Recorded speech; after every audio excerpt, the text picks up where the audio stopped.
Assalamualaikum warahmatullahi wabarakatuh. Apa kabar Anda hari ini? Saya Delil Khairat dari Kuala Lumpur, kembali melaporkan update harian lockdown Malaysia atau apa yang secara resmi disebut sebagai Perintah Kawalan Pergerakan. Bapak, Ibu, Om, Tante, Bro and Sis, hari ini kami di Malaysia baru saja menyelesaikan hari ke-17 dari lockdown Malaysia. Hari ini adalah Jumat 3 April 2020. Maka ini adalah Jumat ketiga bagi umat Muslim di Malaysia tidak menyelenggarakan sholat Jumat, tetapi diganti dengan sholat zuhur di rumah masing-masing. Biasanya saya mulai dengan statistik harian COVID-19 Malaysia, tapi hari ini saya ingin memulai dengan statistik COVID-19 global. Data saya ambil dari website Johns Hopkins University yang cukup update real time. Tahukah Anda bahwa per hari ini Jumat 3 April 2020 jumlah confirm positif global melewati 1 juta orang. Lebih tepatnya 1.033.478 orang. Dan jumlah yang sudah wafat adalah 54.369 orang. Dengan demikian fatality rate adalah 5,26%. Bagi saya ini adalah statistik yang penting. Pertama, bahwa 1 juta orang, 1 juta threshold 1 juta sudah dilewati. Yang kedua adalah sebelumnya kita banyak mendengar para ahli memprediksi bahwa fatality rate dari COVID-19 ini akan rendah di antara 2,5 sampai 5%. Tetapi hari ini pula angka itu juga sudah dilewati. Fatality rate global hari ini sudah lebih dari 5%, tepatnya 5,26%. Sementara yang sembuh, yang sudah recovered adalah 21,17%, tepatnya 218.864 orang di seluruh dunia. Dengan demikian yang masih dirawat di hospital atau mungkin ada juga yang di rumah adalah sebanyak 760.246 orang. Itu statistik global per hari ini. Sekarang mari kita pindah ke update harian dari statistik Malaysia. Hari ini pertambahan confirm positif Malaysia ternyata cukup tinggi, yaitu 217 orang confirm positif baru.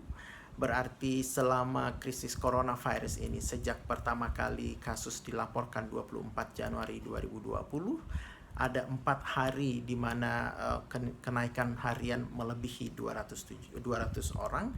Salah satunya adalah hari ini 217. Dengan demikian membuat jumlah kasus keseluruhan confirm positif Malaysia secara akumulatif adalah 3.333 orang. Sementara itu hari ini jumlah yang sembuh adalah 60 orang yang sembuh dan discharge dari hospital hari ini. Sehingga total sembuh adalah 827 orang. Sementara itu ada penambahan 3 kematian hari ini. Semuanya warga negara Malaysia berusia 52 tahun, ada yang 70 tahun dan yang paling tua adalah di atas 80 tahun. 2 di antara mereka memiliki komplikasi penyakit lain selain terinfeksi coronavirus. Dengan jumlah keseluruhan confirm positif 3.333 dan sembuh 827, maka jumlah kasus yang masih dirawat di berbagai hospital di seluruh Malaysia adalah 2.453 orang. 108 orang diantaranya dirawat di dalam unit rawatan rapi atau ICU, dan 54 dari 108 orang itu memerlukan alat bantuan pernafasan.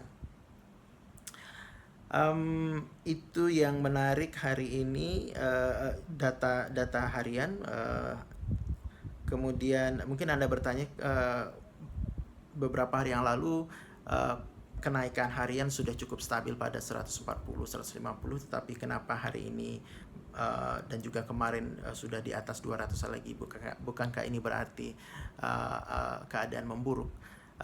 Kalau kita lihat tren dari awal dan secara keseluruhan, gambar besarnya sebenarnya tidak, karena kenaikan di atas 200 ini pun masih sebenarnya di dalam perkiraan dan di bawah perkiraan beberapa lembaga riset uh, tentang kenaikan harian.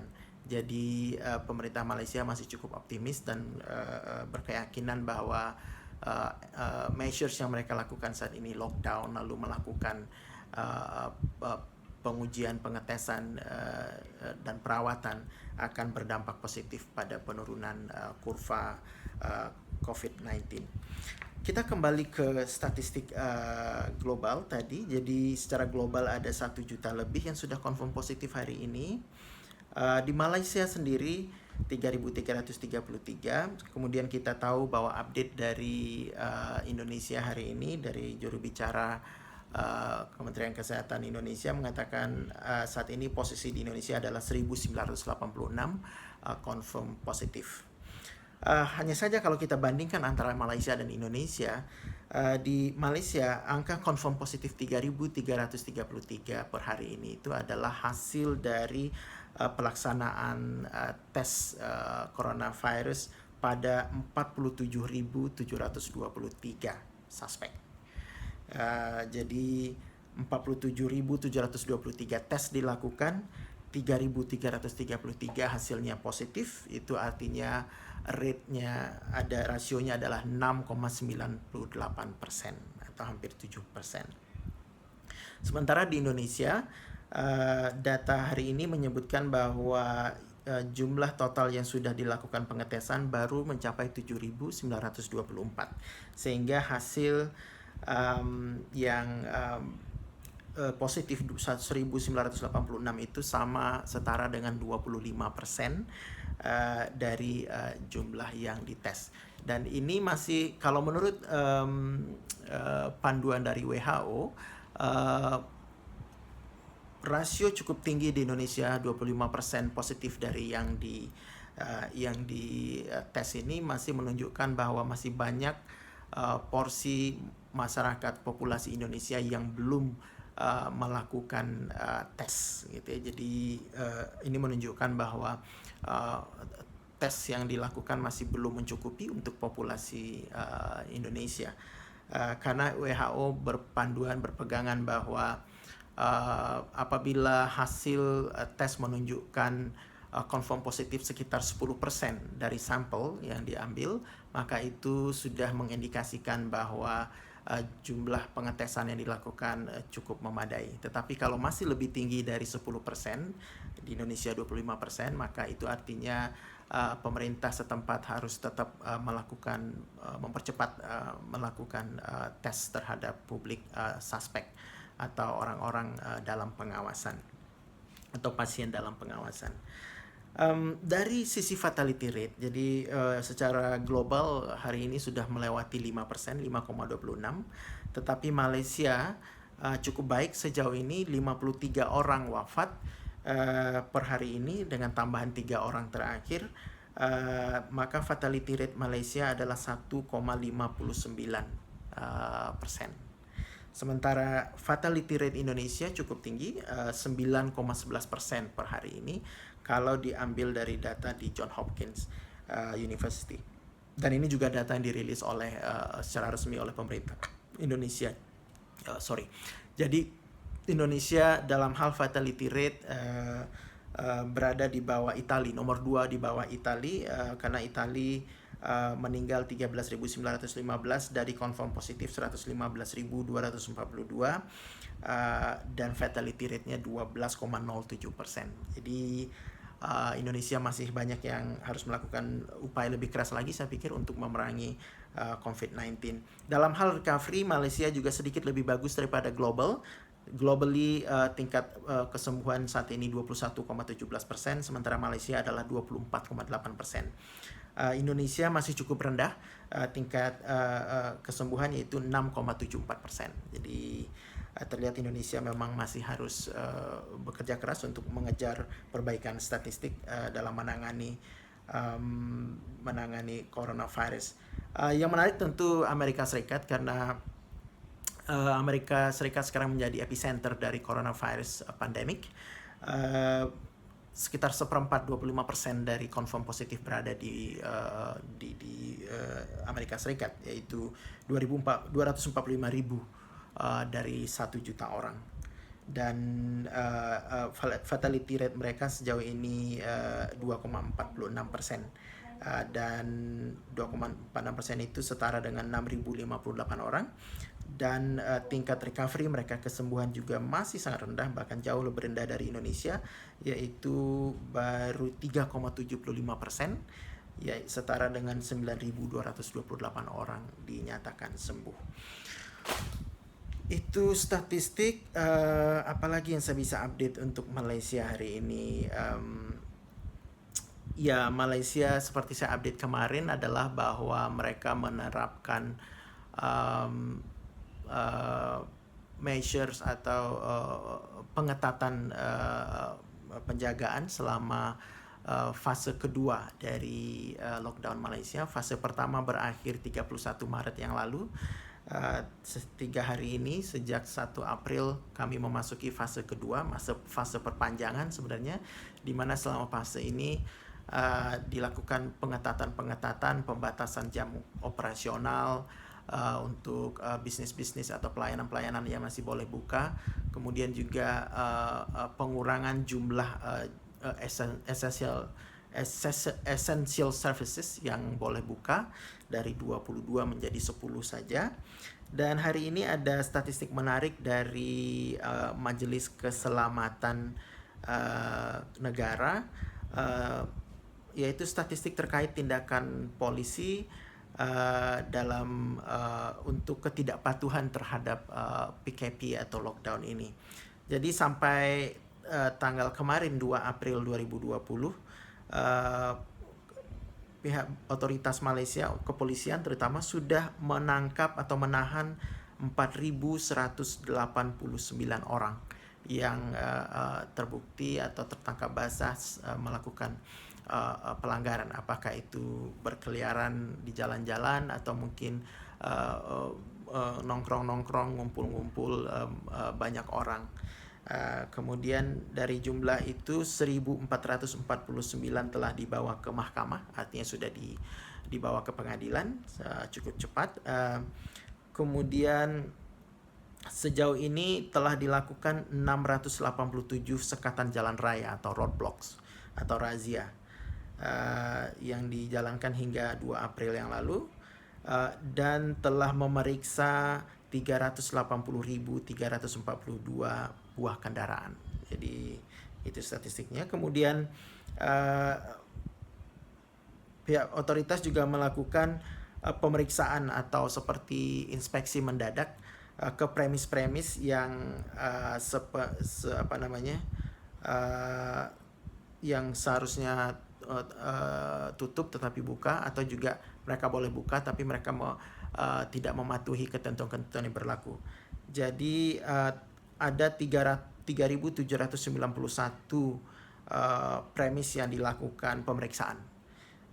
Kemudian totalnya sidak sendiri totalnya dilakukan pada 23.256 premis atau bisnis.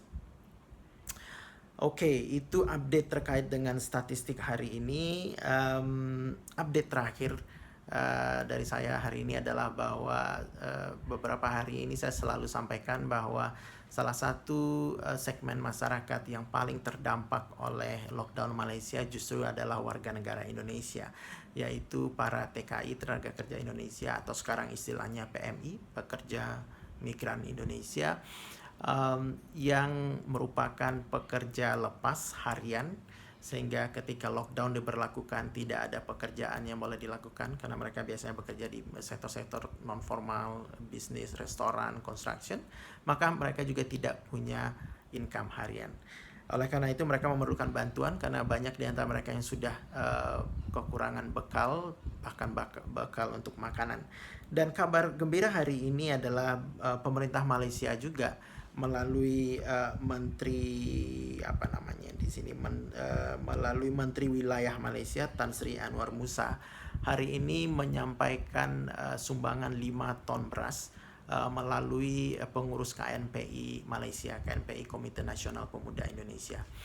5 ton beras ini terdiri dari 1.000 paket beras masing-masing 5 kilogram.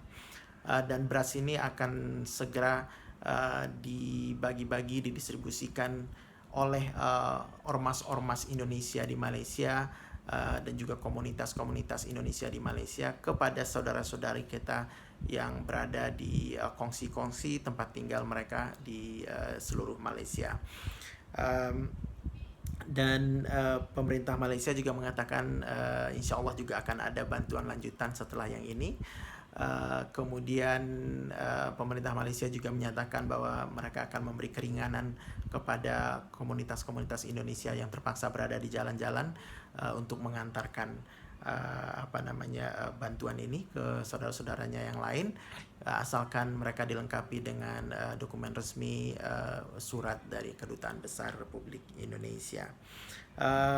Kita juga masih menunggu bantuan dari pemerintah Indonesia karena 2 hari yang lalu Menko PMK Bapak Muhajir Effendi juga menyampaikan akan mengirim bantuan kepada masyarakat Indonesia di Malaysia. Sementara itu secara sukarela masyarakat Indonesia yang masih menerima income gaji dan masih punya income yang tetap juga terus mengumpulkan sumbangan berapapun besarnya dari seluruh masyarakat untuk juga disalurkan kepada saudara-saudara kita. Mungkin itu saja update saya hari ini. Everyone stay safe, stay at home, jangan kemana-mana, budayakan hidup bersih, cuci tangan yang sering setiap hari. Mudah-mudahan kita semua segera cepat lepas dari wabah corona ini. Terima kasih atas perhatiannya. Wassalamualaikum warahmatullahi wabarakatuh.